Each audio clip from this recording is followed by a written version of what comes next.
أعوذ بالله من الشيطان الرجيم بسم الله الرحمن الرحيم فإذا نفخ في الصور نفخة واحدة وحملت الأرض والجبال فدكتا دكة واحدة فيومئذ وقعت الواقعة وانشقت السماء فهي يومئذ واهية والملك على أرجائها ويحمل عرش ربك فوقهم يومئذ ثمانية يومئذ تعرضون لا تخفى منكم خافية فأما من أوتي كتابه بيمينه فيقول هاؤم اقرءوا كتابيه إني ظننت أني ملاق حسابيه فهو في عيشة راضية في جنة عالية قطوفها دانية كلوا واشربوا هنيئا بما أسلفتم في الأيام الخالية وأما من أوتي كتابه بشماله فيقول يا ليتني لم أوت كتابيه ولم أدر ما حسابيه يا ليتها كانت القاضية ما أغنى عني ماليه هلك عني سلطانيه خذوه فغلوه ثم الجحيم صلوا ثم في سلسلة ذرعها 70 ذراعا فاسلكوه صدق الله العظيم. ایک انگلی سبق پہ رکھ لیں اور 23واں پارہ ہے سورۃ صافات آیت نمبر 77 نکالیں.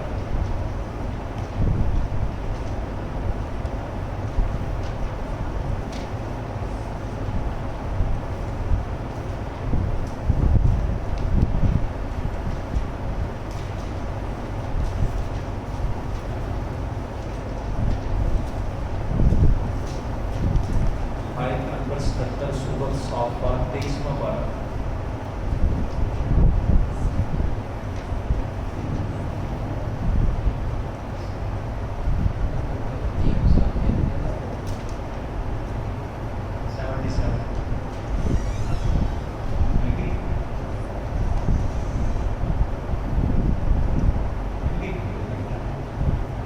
یہ آیت ہے وَنَجَّيْنَاهُ وَأَهْلَهُ مِنَ الْكَرْبِ الْعَظِيمِ. یہ پیچھے اس سے آیت وَلَقَدْ نَادَانَا نُوحٌ فَلَنِعْمَ الْمُجِيبُونَ وَنَجَّيْنَاهُ وَأَهْلَهُ مِنَ الْكَرْبِ الْعَظِيمِ وَجَعَلْنَا ذُرِّيَّتَهُ هُمُ الْبَاقِينَ. اس کا ترجمہ ہے وَجَعَلْنَا ذُرِّيَّتَهُ هُمُ الْبَاقِينَ.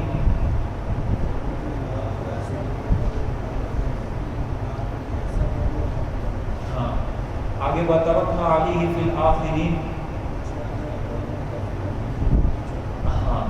چھوڑا اوپر اس کے پیچھے آنے والے سلام علی نوح فی العالمین انا کذالک نجزی. لیکن یہ آیت دیکھنی ہے وجعلنا ذریتہ هم الباقین. ٹھیک ہے ہم نے اس کی ذریت کو هم الباقین وہی باقی رہنے والا چھوڑا. آج جی سبق میں اب یہ سورۃ حاقہ ہے. اس کی آیت نمبر انا لما طغى الماء حملناکم فی الجاریہ لِنَجْعَلَهَا لَكُمْ تَذْكِرَةً وَتَعِيَهَا أُذُنٌ وَاعِيَةٌ. اب اس کو سمجھنا ہے تھوڑا سا کہ اللہ نے فرمایا اِنَّا لَمَّا طَغَى الْمَاءُ، بے شک جب کہ بڑھ گیا پانی، ٹھیک ہے تو ہم نے سوار کیا تمہیں فی الجاریہ چلتی کشتی. ہم نے تمہیں سوار کیا چلتی کشتی. اللہ ہم سے مخاطب ہو کے کہہ رہے ہیں کہ تم کو سوار کیا چلتی کشتی، حالانکہ ہمیں تو سوار نہیں کیا. سوار کن کو کیا تھا؟ نوح علیہ السلام کے اوپر جو ایمان لانے والے تھے، مومن تھے، وہ سوار ہوئے.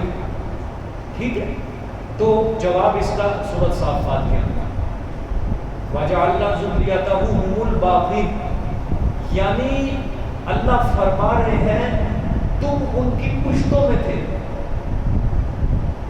کہ بچہ جو ہوتا ہے اولا باپ کی پیٹھ میں ہوتا ہے، پھر وہاں سے نطفہ منتقل ہو کے ماں کے رحم میں جاتا ہے. تو ہمارے آبا و اجداد چونکہ کون تھے؟ وہ جو کشتی والے تھے. اللہ فرما رہے ہیں باقی تو سارے کافر مشرک غرق ہو گئے، مر گئے سارے. تو اب جو کشتی کے اندر جو 80 لوگ ایمان لائے تھے صرف وہی بچے تھے، صرف وہی بچے تھے. آگے جو نسل چلی ہے انسانوں کی یہ 80 لوگوں سے چلی ہے. ٹھیک ہے اس لیے اللہ فرما رہے ہیں تمہارے آباء و اجداد کو بچانا گویا تمہیں بچانا ہے. اگر تمہارے آباء و اجداد بھی نہ بچتے تو تم بھی نہ ہوتے. سمجھ آ گئی ہے جی؟ تو اس وجہ سے اللہ نے مخاطب کیا اتنا لمبا تغلما محمد لاکھوں پہ جاری ہے. جب پانی بڑھ گیا تو ہم نے چلتی کشتی میں کیا کیا؟ سوار کیا. گویا یہ اللہ پاک احسان بتلا رہے ہیں، ہمارا احسان ہے، ٹھیک ہے، ہمارا احسان مانو. تو جب میں نے تمہارے اوپر اتنا احسان کیا ہے تو پھر ہماری باتیں کرو. ٹھیک ہے، آگے لِنَجْعَلَهَا لَكُمْ تَذْكِرَةً وَتَعِيَهَا أُذُنٌ وَاعِيَةٌ. یہ کیوں ہم نے کیا؟ اللہ فرما رہے ہیں تاکہ بنائیں ہم اس قصے کو عبرت. کس قصے کو؟ نوح علیہ السلام کے قصے کو کیا بنا دیں؟ عبرت بنا دیں. وَتَعِيَهَا أُذُنٌ وَاعِيَةٌ، یہ اور اس واقعہ کو کان یاد رکھیں. اس واقعے کو کان یاد رکھیں، یاد رکھنے والے کہیں بھول نہ جائیں اس واقعے میں. ٹھیک ہے، لیکن تعجب ہے، افسوس ہے ان لوگوں کے اوپر کہ جنہوں نے پوری زندگی قرآن پڑھی نہیں ہے اور وہ اپنے آپ کو مسلمان بھی کہلاتے ہیں.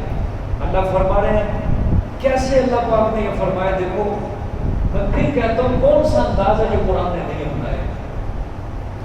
اللہ پاک نے قرآن میں کون سا انداز ہے جو انسان کو سمجھانے کے لیے نہیں اپنایا. دلائل دیے، نقلی دیے، عقلی دیے، پچھلی قوموں کو کس سے سنائے اللہ نے، تخفیفات، بشارتیں، کون سا انداز نہیں اللہ پاک نے. اور اب یہ دیکھو کیسا آواز کیا اللہ نے باقی کیا کہ کان یاد رکھیں، یاد رکھنے والے کہ اس سے غافل نہ ہو جائیں، بے خبر نہ ہو جائیں. آگے دیکھیے اب جہاں سے آج کا سبق شروع ہو رہا ہے یہ اب تخفیف اخروی ہے. ٹھیک ہو گیا. فَإِذَا نُفِخَ فِي الصُّورِ نَفْخَةٌ وَاحِدَةٌ، بس جب پھونکا دیا جائے گا سور کے اندر ایک بار پھونکنا. نفخۃ واحدہ، ایک بار پھونکنا. ٹھیک ہے، اس سے نفخہ اولا مراد ہے. کیا مراد ہے؟ کتنے نفخے ہوں گے؟ 2 نفخے ہوں گے. حضرت اسرافیل علیہ السلام 2 بار سور میں کیا کر دیں گے؟ پھونک ماریں گے. ٹھیک ہے، اچھا یہ پہلا ہے نفخہ اولا. ٹھیک ہے، بس جب کہ پھونکا دیا جائے گا سور میں ایک بار پھونکنا تو پھر کیا ہو جائے گا؟ آگے اللہ نے کیفیت بیان کی. وَحُمِلَتِ الْأَرْضُ، اور اٹھا لی جائے گی زمین. کیا کر لی جائے گی؟ اٹھا لی جائے. اٹھانے سے مراد ہے کہ زمین ہل پڑے گی ایک بار. پھر وَالْجِبَالُ فَدُكَّتَا دَكَّةً وَاحِدَةً، اور پہاڑ کوٹ دیے جائیں گے، کوٹنا ایک بار. یہی معنی دیکھیں، کوٹ دیے جائیں گے، کوٹنا ایک بار. ٹھیک ہو گیا. آگے فَيَوْمَئِذٍ وَقَعَتِ الْوَاقِعَةُ، بس اس دن واقع ہو جائے گی واقع ہونے والی. ٹھیک ہے، اللہ فرما رہے یہاں نفخہ اولا مراد کہ جب حضرت اسرافیل علیہ السلام سور میں پھونکا دیں. ٹھیک ہے، میں آپ کو پیچھے بھی سمجھا کے آیا ہوں کہ سور آپ صلی اللہ علیہ وسلم نے فرمایا ایک سینگ کی طرح ہے. ٹھیک ہے، اور زمین سے لے کر آسمان تک کا ہے وہ سور. حضرت اسرافیل کے منہ کے اندر ہے اس وقت. حضور صلی اللہ علیہ وسلم کی حدیث ہے، آپ نے فرمایا اپنے صحابہ کو کہ میں کیوں نہ اللہ سے ڈروں کہ وہ سور میں پھونک دینے والا فرشتہ ہر وقت اللہ کے حکم کا منتظر ہے کہ کب اللہ کا حکم آئے میں پھونک ماروں اور جہان کا نظام درم برہم ہو جائے. یعنی تیار کھڑا ہے، جو ہی اللہ کی طرف سے اجازت آ جائے گی وہ نفخہ اولا شروع ہو جائے گا. یہ وہ مراد ہے. ٹھیک ہو گیا. تو فرمایا جب پھونکا دیا جائے گا زمین کیا ہو جائے گی؟ ہلا دی جائے گی، اٹھا دی جائے گی. ٹھیک ہے، یعنی زمین اور پہاڑوں کو یکبارگی کے ساتھ جھٹکا دے کر ان کو ہلا دیا جائے گا. پہاڑ جتنے بھی ہوں گے یہ ہموار کر دیے جائیں گے زمین کے ساتھ. زمین میں جو بھی نشیب و فراز ہے، جہاں کھڑے ہیں، اونچائی ہے، گہرائی ہے، سب کا سب ختم ہو جائے گا. اب دیکھو پہاڑ ہوتے ہیں، ایک طرف پہاڑ کی چوٹی ہوتی ہے اور اس کے ساتھ کیا ہوتی ہے؟ گہرائی ہوتی ہے. پھر پہاڑ ہوتا ہے، پھر ساتھ گہرائی. اب یہ ساری کیا بن جائے گی؟ زمین ہموار کر دی جائے گی. کہیں سے زمین اونچی نیچی نہیں ہوگی، سب کا سب ایک چڑیل میدان بن جائے گا. تو پھر کیا ہوگا؟ حدیث شریف کے اندر آتا ہے جب نفخہ اولا ہوگا جتنے بھی زیرو چیزیں ہیں، جتنی بھی زیرو چیزیں مخلوقات اللہ کی سب کیا ہو جائے گی؟ فنا ہو جائے گی. انسان، جنات، حیوانات، فرشتے سب کے سب ختم ہو جائیں گے. ٹھیک ہو گیا. لیکن ابھی نفخہ ثانیہ ابھی باقی پڑا ہے. پھر اب دیکھو فَيَوْمَئِذٍ وَقَعَتِ الْوَاقِعَةُ، یہاں پہ اللہ پاک یہ فَيَوْمَئِذٍ وَقَعَتِ الْوَاقِعَةُ، یہاں سے اللہ پاک اب نفخہ ثانیہ کا بیان فرما رہے ہیں کہ اس دن واقع ہو جائے گی واقع ہونے والی. ٹھیک ہے، اگرچہ حدیث کے اندر 40 سال کا فرق لکھا ہے نفخہ اولا نفخہ ثانیہ، لیکن چونکہ یہ جو کام ایک بار ہونا ہے، مثلا نفخہ اولا قیامت تو شروع ہو گئی، قیامت شروع ہو گئی، اس کے بعد مرد جنات سب کے سب کیا ہو گئے، ختم ہو گئے، یہ بھی قیامت ہے. ٹھیک ہے، پھر نفخہ ثانیہ تو وہ بھی کیا ہے، قیامت ہے. اس وجہ سے فرمایا فَيَوْمَئِذٍ وَقَعَتِ الْوَاقِعَةُ، تو اسی دن قیامت کیا ہو جائے گی، واقع ہو جائے گی. پھر کیا ہوگا جی، وَانشَقَّتِ السَّمَاءُ فَهِيَ يَوْمَئِذٍ وَاهِيَةٌ، فرمایا اور پھٹ پڑے گا آسمان، اور پھٹ پڑے گا آسمان، فَهِيَ يَوْمَئِذٍ وَاهِيَةٌ، بس اس دن یہ آسمان کمزور ہوگا. واہیہ کیا ہوگا، واہیہ کمزور ہوگا، ٹھیک ہے، ضعیف ہوگا. اللہ اکبر. اب نفخہ اولا کے وقت کس چیز کا نظام گرم ہوگا، زمین کا، پہاڑوں کا. ٹھیک ہے، جب قیامت برپا ہوگی پھر آسمان کی طرف اللہ متوجہ ہوں گے. پھر کس کی طرف متوجہ ہوں گے، آسمان. اب تو اللہ فرما رہے آسمان مضبوط کھڑا ہے ہمارے حکم سے، بغیر ستونوں کے، بغیر کسی عمارت کے مضبوط چھت بنایا ہوا ہے، کوئی اس میں شگاف نہیں. اللہ قرآن میں فرمائے اگر ہے تو ہمیں دکھاؤ. فَهَلْ تَرَىٰ مِن فُطُورٍ، اللہ فرمائے کوئی شگاف اگر نظر آئے نا تمہیں تو ہمیں بتاؤ. پھر اللہ فرماتے فَارْجِعِ الْبَصَرَ هَلْ تَرَىٰ مِن فُطُورٍ، دوبارہ نظر اٹھا کے پھر دیکھو، اگر تمہیں کوئی شگاف نظر آتا ہے تو پھر بھی دکھاؤ. سمجھ آ گیا؟ پھر اللہ کیا فرماتے ہیں، ذلیل و خوار ہو کر تمہاری نگاہ تمہاری طرف واپس آ جائے گی، لیکن ہمارے آسمان میں، ہماری صنعت میں کوئی کسی قسم کا نقص و عیب نہیں نکال سکتے. ٹھیک ہے، لیکن اللہ فرما رہا ہے جب قیامت آئے گی اس وقت آسمان کیا ہو جائے گا، کمزور ہو جائے گا، پھٹ پڑے گا آسمان. روایات میں آتا ہے کہ یہ آسمان درمیان سے پھٹے گا. حضرت علی رضی اللہ تعالیٰ عنہ کا قول ہے کہ آسمان میں جتنے دروازے بنے ہوئے ہیں وہاں سے پھٹنا شروع ہوگا، جتنے بھی دروازے وہاں سے پھٹتا پھٹتا ختم ہو جائے گا. حضرت ابن عباس رضی اللہ تعالیٰ عنہ ان کا قول ہے کہ یہ درمیان سے پھٹے گا، درمیان سے پھٹتا پھٹتا پھٹتا یوں سمٹتا جائے گا، کھل جائے گا. جس طرح ایک دروازہ کھلتا ہے اس طرح درمیان سے آسمان پھٹے گا تو یہ کیا ہو جائے گا، کھل جائے گا. ٹھیک ہو گیا، آگے دیکھیں. وَالْمَلَكُ عَلَىٰ أَرْجَائِهَا، اور فرشتے اس کے کناروں پر ہوں گے. وَالْمَلَكُ عَلَىٰ أَرْجَائِهَا، اور فرشتے اس کے کناروں پر ہوں گے. ٹھیک ہے، مطلب کیا ہے، یہ دیکھیں آسمان پھٹ رہا ہے. ٹھیک ہے، اب جہاں سے پھٹ رہا ہے آسمان یہ ہے آسمان کے کنارے. اب جو جو پھٹتا جائے گا فرشتے کیا ہوتے جائیں گے، کناروں پر آتے جائیں گے. یوں فرشتے پورے ارد گرد کیا ہو جائیں گے، صفے بنا کے کھڑے اس کے کناروں پر. آگے وَيَحْمِلُ عَرْشَ رَبِّكَ فَوْقَهُ يَوْمَئِذٍ ثَمَانِيَةٌ، اور اٹھائے گا عرش تیرے رب کا. ٹھیک ہے، اور اٹھائے گا عرش تیرے رب کا فوقہ اپنے اوپر یومئذ اس دن ثمانیۃ 8 فرشتے.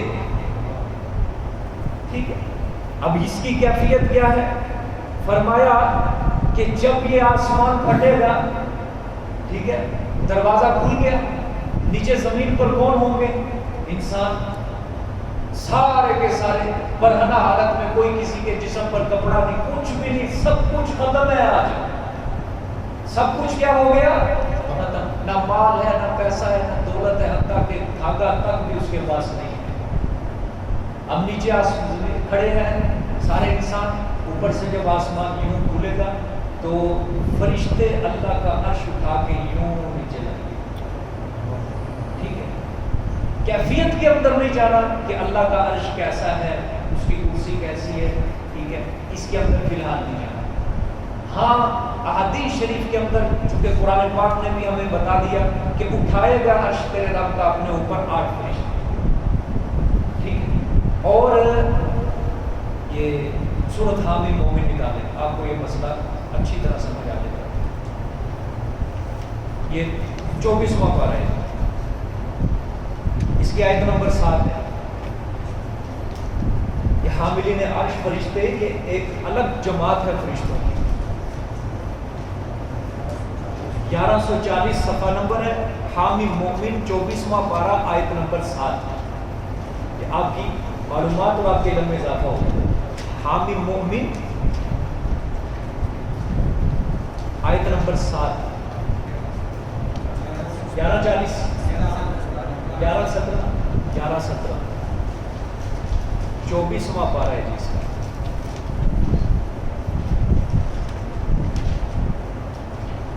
پارہ جب کھولیں گے شروع سے سورۃ زمر آئے گی, اس سے اگلی سورۃ حامی مومن, اس کی آیت نمبر 7 ہے.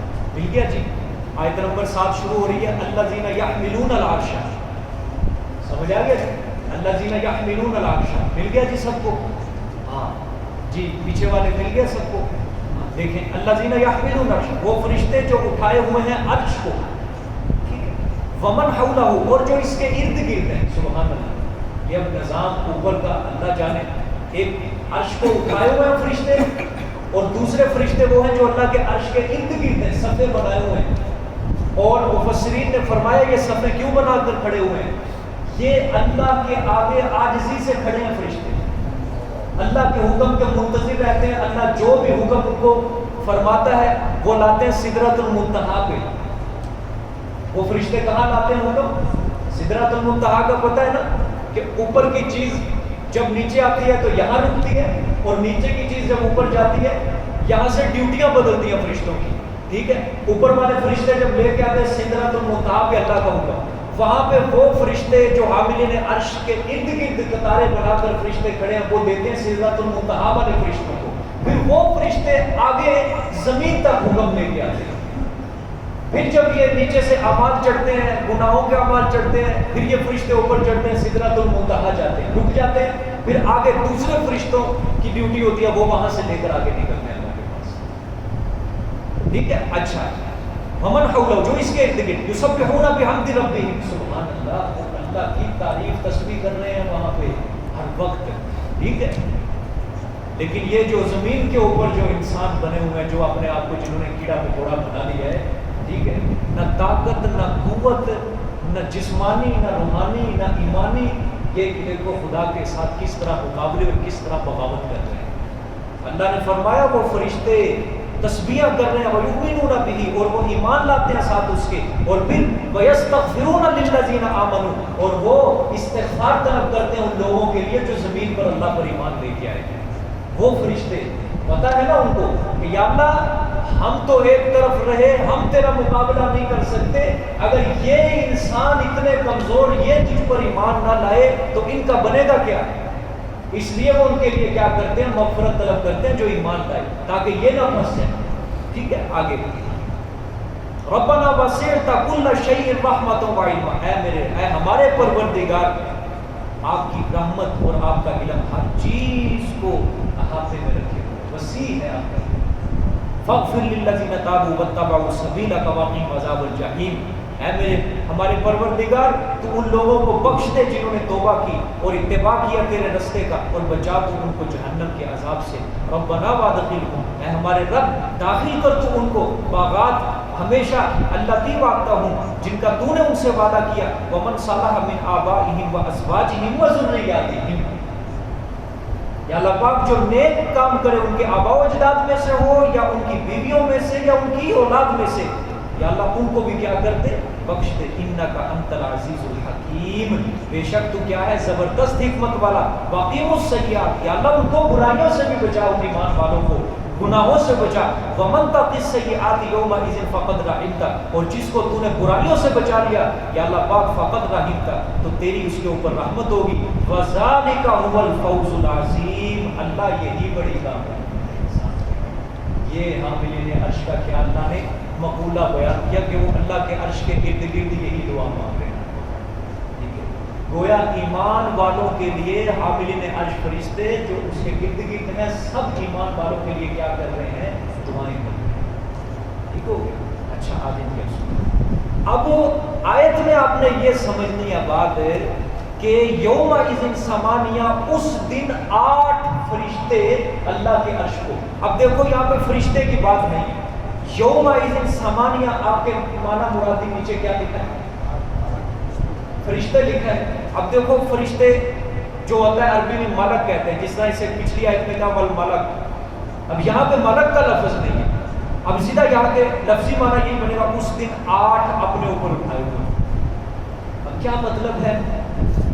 بعض مفسرین نے یہاں پہ یہ بات فرمائی ہے کہ 8 سے 8 فرشتے صرف مراد ہیں.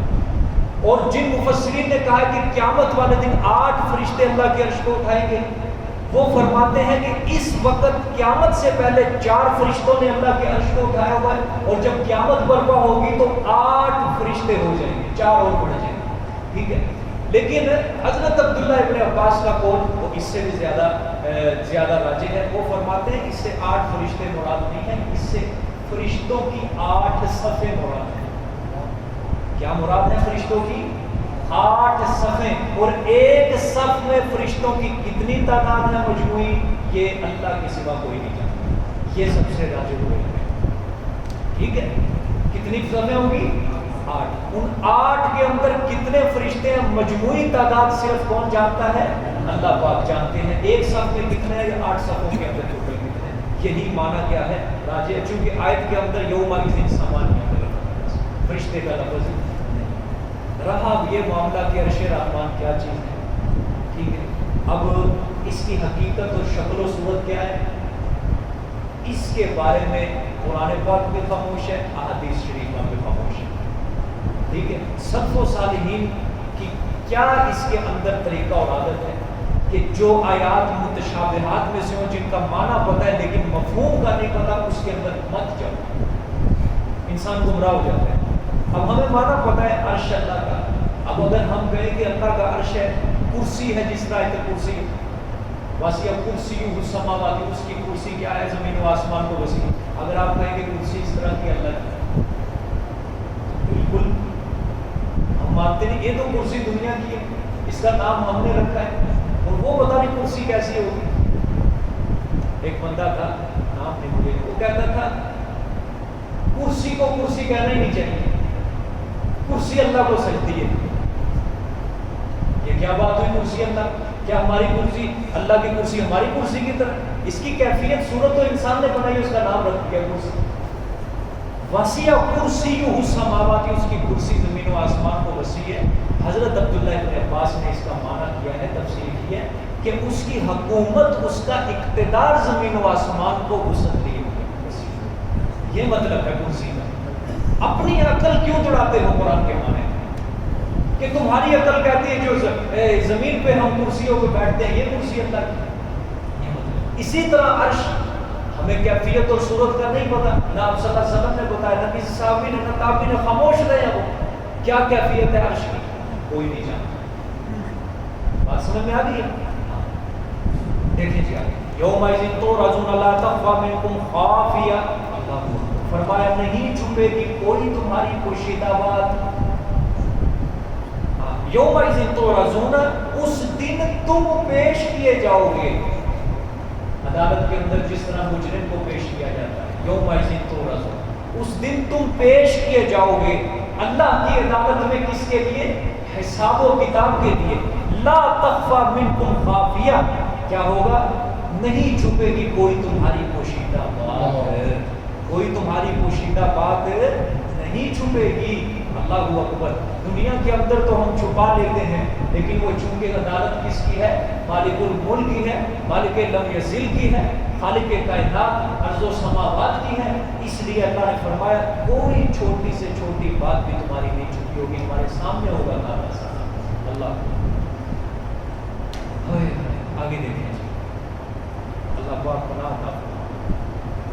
فَأَمَّا مَنْ أُوتِيَ كِتَابَهُ بِيَمِينِهِ فَيَقُولُ هَاؤُمُ اقْرَءُوا كِتَابِيَهْ، بس وہ بندہ جس کو ملا اس کا اعمال نامہ اپنے دائیں ہاتھ میں، بِيَمِينِهِ اپنے دائیں ہاتھ میں، فَيَقُولُ هَاؤُمُ اقْرَءُوا كِتَابِيَهْ، بس کہے گا وہ بندہ آس پاس والوں کو کہ آؤ پڑھو میرا اعمال نامہ خوشی اور مسرت سے. سمجھ سمجھ آ گئی ہے؟ خوشی اور مسرت سے جب اس کو بندے کو اعمال نامہ اس کے ہاتھ میں دیا جائے گا، جب وہ اپنا اعمال نامہ پڑھے گا کہ نیکیاں ہی نیکیاں ہیں، اللہ کی رضا ہے، اللہ اور اس کے رسول کے رستے کے اوپر جو دنیا میں چلتا رہا، گناہوں سے بچتا رہا، شرک سے بچتا رہا، کفر سے بچتا رہا، جب وہ اپنا اعمال نامہ اپنے دائیں ہاتھ میں پکڑ کے دیکھے گا تو خوشی اور مسرت سے آس پاس والوں کو کیا کہے گا؟ وہ بابا میرا اعمال نامہ پڑھو، میرے ساتھ اللہ راضی ہو گیا۔ اس کو کہے گا دائیں بائیں والوں کو کہ میرا اعمال نامہ پڑھو، اللہ مجھ سے راضی ہو گیا۔ سب کو کہے گا کہ میرا اعمال نامہ پڑھو، اللہ مجھ سے راضی ہو چکا ہے۔ سمجھ آ گئی ہے کہ؟ اور اصل ذالک هو الفوز العظیم، اصل کامیابی کیا ہے؟ اسی دن کی ہے کہ انسان اس دن اللہ کی پکڑ سے بچ جائے اور اللہ کی رضا کو حاصل کر لے۔ اصل کامیابی، بڑی کامیابی وہی کامیابی ہے۔ سمجھ آ گئی جی؟ اللہ اکبر، سبحان اللہ، اللہم اجعلنا منہم، اللہ پاک ہمیں انہی لوگوں میں سے بنائے۔ انی ظننت انی ملاق حسابیہ، فرمایا بے شک میں نے خیال کر رکھا، بے شک میں ملنے والا ہوں اپنے حساب، بے شک میں نے خیال کیا، انی ملاق حسابیہ، بے شک میں ملنے والا ہوں اپنے حساب۔ اب اس کے دو مطلب ہو سکتے ہیں، یا ایک مطلب یہ ہے کہ میں نے قیامت پر یقین رکھا تھا، میں نے دنیا میں قیامت پر کیا رکھا؟ یقین رکھا، میں نے حساب کتاب پر یقین رکھا، میں نے اللہ کا خوف دل میں رکھا دنیا میں، اس لیے میں اللہ کی نافرمانیوں سے بچتا رہا، کیونکہ میں نے حساب کتاب کے لیے اللہ کے سامنے کیا ہونا ہے؟ پیش ہونا ہے۔ میں نے یہ عقیدہ، یہ گمان، یہ خیال دل کے اندر رکھا تھا، اس لیے آج میں بچ گیا ہوں۔ یا اس کا یہ بھی مطلب ہو سکتا ہے دوسرا، انی ظننت انی ملاق حسابیہ، بے شک میں نے گمان کیا کہ میں حساب کو ملنے والا ہوں، مطلب کہ میں نے تو یہ سوچا ہوا تھا کہ حساب کتاب میرے خلاف ہوگا، میں برباد ہو جاؤں گا، میں ہلاک ہو جاؤں گا۔ جس طرح اللہ پاک کے نیک بندے، نیک ولی جو ہوتے ہیں، ان کے دل میں ہر وقت اللہ کا کیا رہتا ہے؟ خوف رہتا ہے کہ کل قیامت والے دن کسی چھوٹی معمولی لغزش سے اللہ ہمیں پکڑ نہ دے۔ جس طرح انبیاء کے اوپر یہ کیفیت طاری ہوتی ہے، اصحاب رسول کے اوپر، اولیاء اللہ کے اوپر یہ کیفیت طاری ہوتی ہے کہ ہر وقت راتوں کو نمازوں میں، دعاؤں میں اللہ کے سامنے وہ آنسو بہاتے رہتے ہیں، اور آنسو بہا بہا کے وہ اپنی آنکھوں کی سفیدی کو ظاہر کر دیتے ہیں۔ تو اس وجہ سے وہ کہتے ہیں کہ ہمیں خوف تھا کہ کہیں ہمارے اوپر حساب کتاب نہ آ جائے، یعنی خلاف نہ ہو جائے ہمارا یہ۔ لیکن آج اللہ نے اپنا نظر کرم کر دیا اور ہم بچ گئے۔ آگے پھر ان کے لیے اب بشارت اور شروع ہو رہی ہے۔ اللہ نے فرمایا فَهُوَ فِي عِيشَةٍ رَاضِيَةٍ، بس وہ بندہ بیچ من مانتے گزران میں ہوگا۔ آپ کے کیا معنی لکھا ہے؟ عیش میں ہوگا، راضیہ کا معنی خوش و خرم۔ ہاں، اس کا معنی جو میں نے معنی کیا اس کو سمجھ، من مانتے گزران، عیشت گزران، راضیہ من مانتے گزران۔ کیا مطلب ہے؟ دنیا کے اندر ہم من مانتے گزران میں نہیں ہیں، دنیا کے اندر ہم اپنی مرضی سے زندگی بسر نہیں کرنے آئے، سمجھے؟ ہم اس کے مکلف ہو کر آئے، اللہ کے احکامات کے مکلف ہیں۔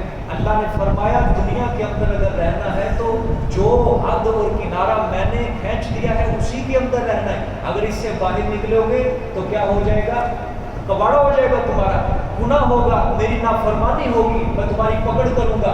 اس لیے دنیا میں من مانتے گزران کے اندر نہیں، دنیا کے اندر من مانی زندگی بسر کرنے کے اندر نہیں ہے۔ ہاں، جب قیامت والے دن اللہ ہمارے حق میں فیصلہ کر دے گا، اللہ نے فرمایا اس دن من مانی زندگی ہوگی، جو مرضی جنت کے اندر جا کر کرنا، ہماری طرف سے کوئی روک ٹوک نہیں ہوگی۔ یہ مطلب ہے فَهُوَ فِي عِيشَةٍ رَاضِيَةٍ۔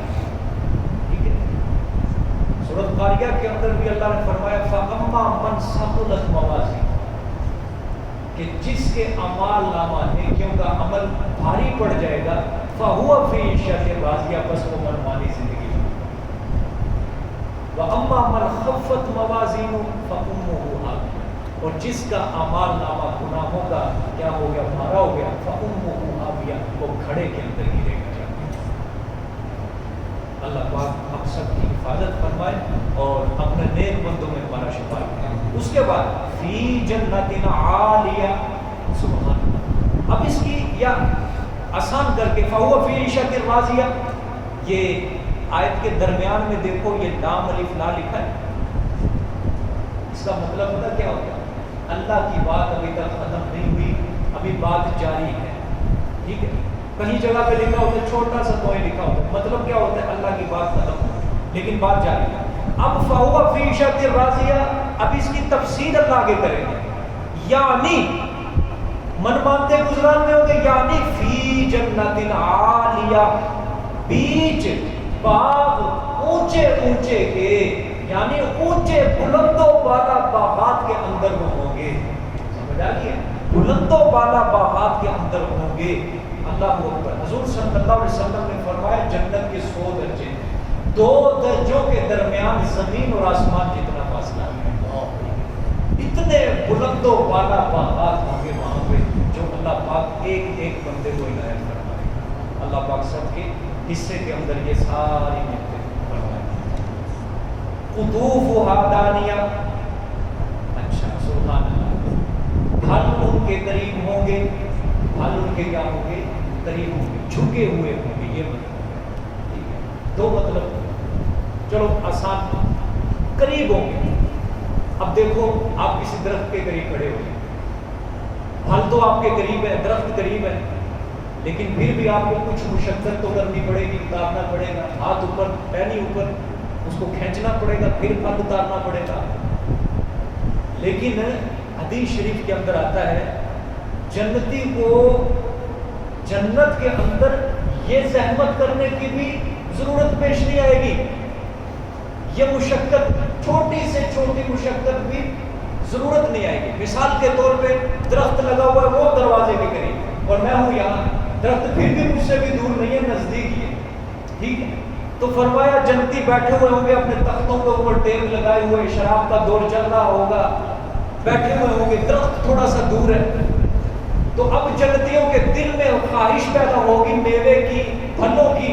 حضور صلی اللہ علیہ وسلم نے فرمایا اٹھ کے ان کو نہیں جانا پڑے گا، بلکہ وہ درخت کی شاخ لمبی ہو کے جھکتے جھکتے جنتیوں کے سامنے آ جائے گی، وہیں سے سامنے سے پھل توڑ کے وہ کھانا شروع کر دیں گے. شکت نہیں ہے، تکلیف نہیں ہے، محنت نہیں ہے. آپ پھل لینے کے لیے جب جاتے ہیں صبح کو یا شام کو، آپ کو پہلے موٹر سائیکل نکالنا پڑتا ہے، کک مارنی پڑتی ہے، پھر اللہ پاک 100 بار بچائے، اندر تیل نہیں ہوتا، اسٹارٹ نہیں ہوتی، پھر پیٹرول ویسے ہی مہنگا ہے. پھر جب دیکھتے ہیں پیٹرول ڈلوانا پڑے گا، پھر لہذا ہول اٹھتے ہیں، پیٹرول ڈلوا کے پھر پھل لینا ہے. پھل والا جب قیمت بتاتا ہے، آئے دن قیمت نئی سے نئی نکلی ہوتی ہے، ٹوکن نیا سے نیا نکلا، پھر انسان کے دل کو ہول پڑتا ہے. پھر جب پھل لے کے جاتا ہے گھر، آدھے گلے سڑے نکلتے ہیں، آدھے صحیح نکلتے ہیں. تو یہاں پہ کیا ہے؟ سکون ہے یہاں پہ.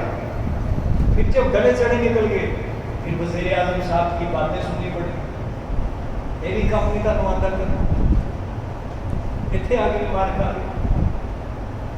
لیکن جنت میں یہ چیز ہے، مشقت، تکلیف، محنت قریب سے بھی نہیں، بلکہ جنت میں سکون ہی سکون اللہ نے رکھا ہے. بلکہ ایک آپ کو روایت سناتا ہوں، بڑی پیاری روایت ہے، مسند احمد حدیث کی کتاب ہے، امام احمد بن حنبل نے لکھی ہے. فرمایا ایک عراقی آیا آپ صلی اللہ علیہ وسلم کے پاس. عراقی بدو، دیہاتی.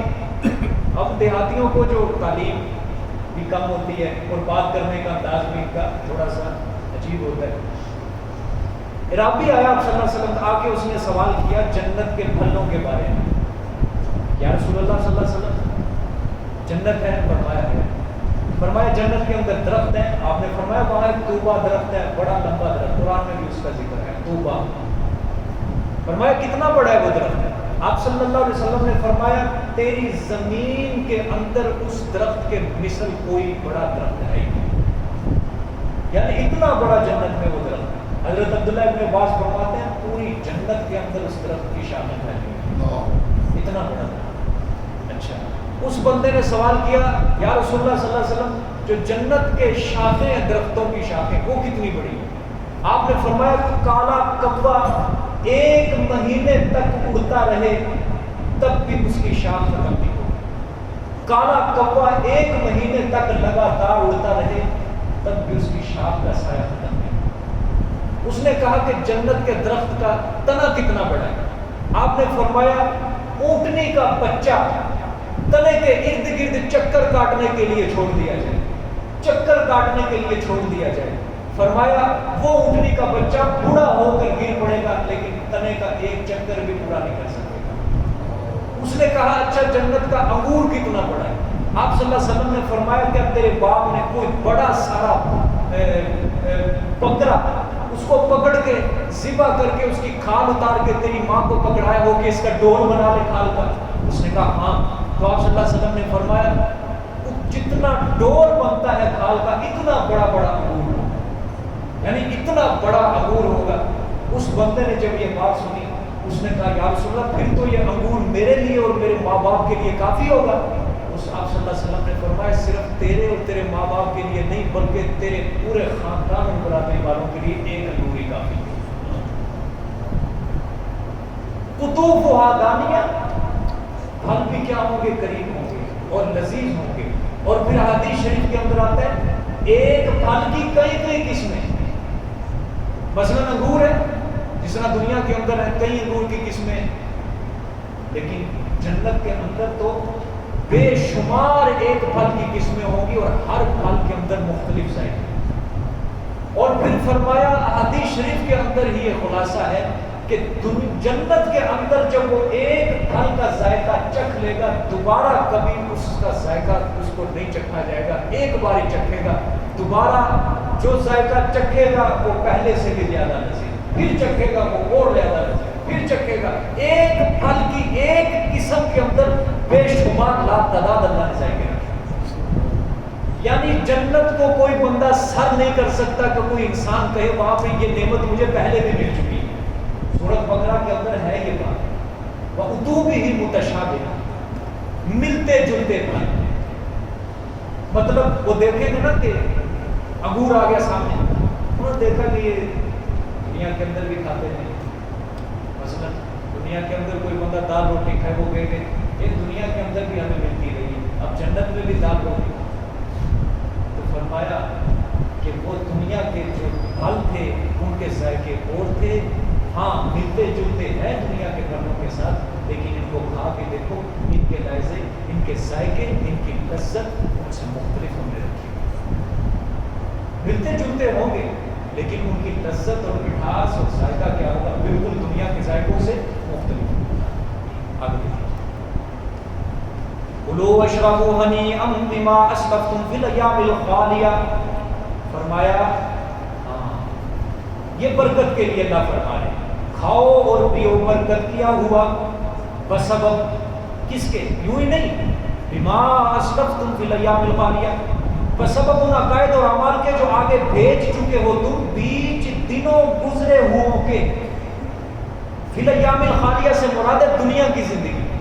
دنیا کی زندگی میں جو اعمال تم بھیج چکے ہو نا آگے, ان عقائد اور اعمال جو نیک عمل کیے, جو تم نے توحید کو دل میں جگہ دی, تو ان اعمال کے بدل, ان اعمال کے سبب تم آج جنت میں کھاؤ جتنا کھا سکتے ہو. دنیا کے اندر پابندی ہے زیادہ کھانے, زیادہ کھاؤ گے مرجھا جاؤ گے, صحت خراب ہو جائے گی, اعضائے انسانی ڈیمیج ہو جائیں گے, گردوں کو خطرہ ہے, معدہ خراب ہونے کا خطرہ ہے, ٹھیک ہے, انتڑیاں خراب ہونے کا خطرہ ہے, مثانہ خراب ہونے کا خطرہ ہے, دماغ خراب ہونے کا خطرہ ہے, بیماریوں کا خطرہ ہے. لیکن جنت کے اندر یہ خطرے بالکل نہیں ہوں گے, جتنا کھانا ہے وہاں کھانا. ایک بندہ ہے آپ صلی اللہ علیہ وسلم کے پاس, یہودی تھا, سوال کیا کہ جنت کے اندر میوے ہوں گے؟ فرمایا ہوں گے. اس نے کہا کہ جنت کے اندر دنیا کی طرح کھائیں گے؟ آپ صلی اللہ علیہ وسلم نے فرمایا دنیا چھوڑو, اس سے بھی زیادہ کھائیں گے, یعنی کھاتے ہی جائیں گے. اس یہودی نے سوال کیا کہ پھر تو جنت کے اندر فضلہ بھی آئے گا, یعنی پیشاب پخانا؟ آپ نے فرمایا بالکل نہیں, جنت میں جو زیادہ کھائے گا اس کو صرف پسینہ آئے گا, پسینہ آئے گا, وہ کھانا اسے بھی ختم ہو جائے گا, پیشاب پخانا کرنے کی بھی ضرورت نہیں. کہا مشقت تکلیف محنت جنت کے اندر, آسانیاں ہی آسانیاں رکھی, لیکن ملے گی کس کو حضرت صاحب؟ ملے گی کس کو؟ آؤ ذرا آگے پڑھتے ہیں. وَأَمَّا مَنْ أُوتِيَ كِتَابَهُ بِشِمَالِهِ فَيَقُولُ يَا لَيْتَنِي لَمْ أُوتَ كِتَابِيَهْ. اب یہ تخفیف ہے. اور وہ بندہ جس کو دیا گیا اعمال نامہ اپنے بائیں ہاتھ میں، فَيَقُولُ يَا لَيْتَنِي لَمْ أُوتَ كِتَابِيَهْ، بس وہ بندہ کہے گا حسرت سے اے کاش نہ مجھ کو ملتا میرا اعمال نامہ، نہ ہی ملتا مجھے اعمال نامہ. اتنا گندا اس کا گناہ ہی گناہ، شرک ہی شرک، کفر ہی کفر. کوئی شراب کوئی زنا کے اندر پھنسا ہوا ہے، اور ایسے جب اعمال نامہ دیکھے گا تو کہے گا کاش ملتا ہی نہ. چلو دنیا کے اندر کوئی بندہ امتحان میں فیل بھی ہو جائے، وہ کہتا ہے یار مجھے پرچہ دکھا دو کم از کم میں دیکھ لوں کیا کرتوت بولی ہوئی ہے. لیکن جب وہ اعمال نامہ گندا دیکھے گا کل قیامت والے دن اپنا امتحان کا رزلٹ دیکھے گا، کیا کہے گا حسرت سے کاش ملتا ہی نہ مجھے. ایسے ہی رہتا. وَلَمْ أَدْرِ مَا حِسَابِيَهْ، اللہ اور نہ جانتا میں کہ کیا ہے حساب میرا، نہ جانتا ہی نہ جانتا ہی نہ لگے. اللہ ہر انسان نے وہاں اپنا اپنا جواب دینا ہے. کوئی کسی جب اعمال نامے ملیں گے نا، کوئی ادھر ادھر نہیں دیکھے گا اسے، ہر کسی کو اپنی پڑ جائے، ہر کسی.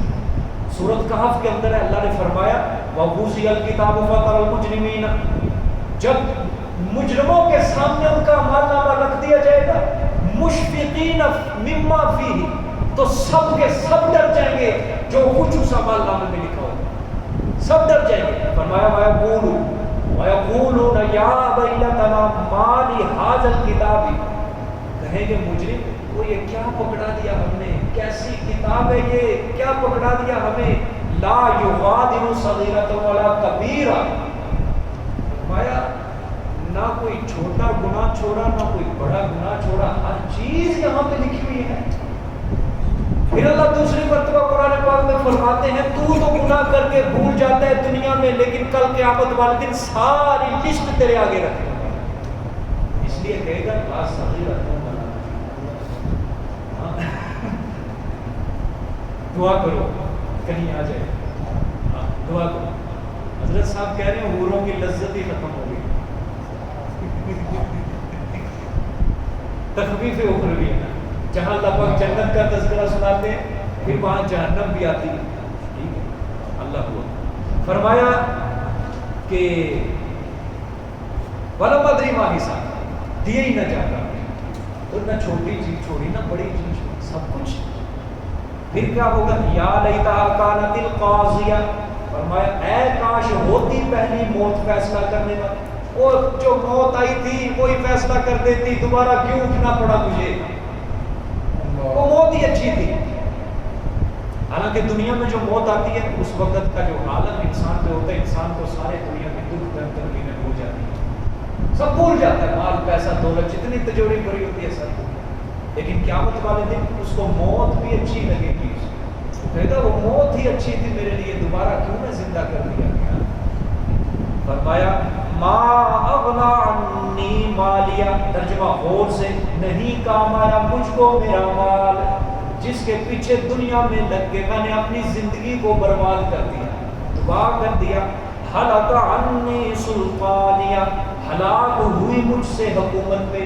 مطلب دنیا میں سردار بنا پھرتا تھا، بڑی عزت بڑا وقار، گریبان کھول کے لوگوں کو اللہ کے مخلوق کو ڈرایا کرتا تھا، اسلحے کے اوپر لوگوں کے اوپر حکومت کرتا تھا، سلطنت کرتا تھا. دنیا کے فرعون، شداد، نمرود، وہ جنہوں نے خدائی کے دعوے کیے تھے، ظالم جابر حکمران بادشاہ، سب کے سب کہیں گے ہلاک عنی سلطانیہ، برباد ہوگی سلطنت، برباد ہوگی، وہاں پہ نہیں کچھ چلے گئے. ٹھیک ہے. خذوہ فغلوہ، پکڑو تم اس کو. پھر اللہ کہے گا وہ ان کی باتیں نہ سنو زیادہ، بڑی مہلت دے دی ان کو، ان کا رونا دھونا ختم کرو. فرشتوں کو کہے گا خذوہ، پکڑو ان کو. ٹھیک ہے. فغلوہ، بس توق ڈالو اس کو. کیا ڈالو؟ توق کا پتہ ہے توق کس کو کہتے ہیں؟ ہاں، پرانے زمانوں کے اندر قیدی اور مجرم کو جب سزا کے لیے چوک میں لایا جاتا تھا، اس کے یوں ہاتھ باندھ کے لکڑی کا ایک تخت رکھا جاتا ہے، اس کے بندے کو، اس کو کہتے ہیں توق، گردن میں ڈالا جاتا ہے.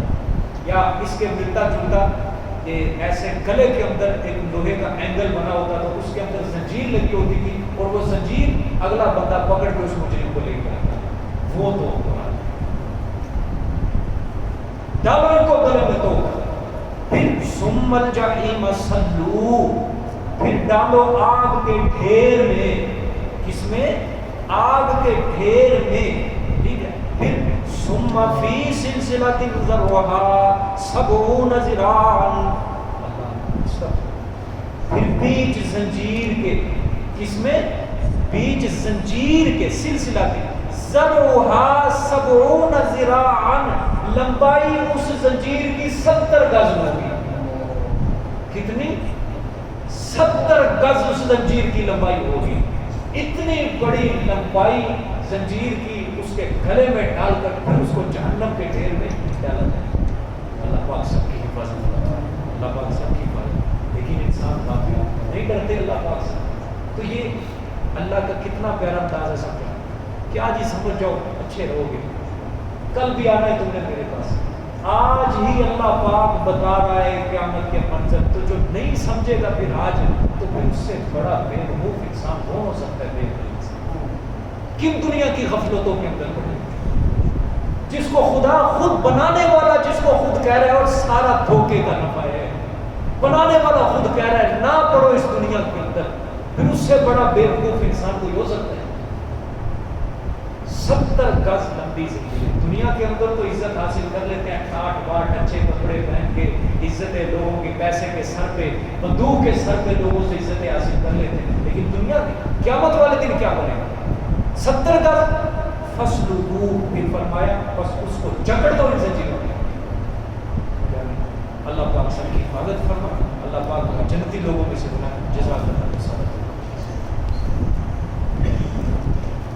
کوئی چھٹی نہ کیا کرو، آخر قرآن پاک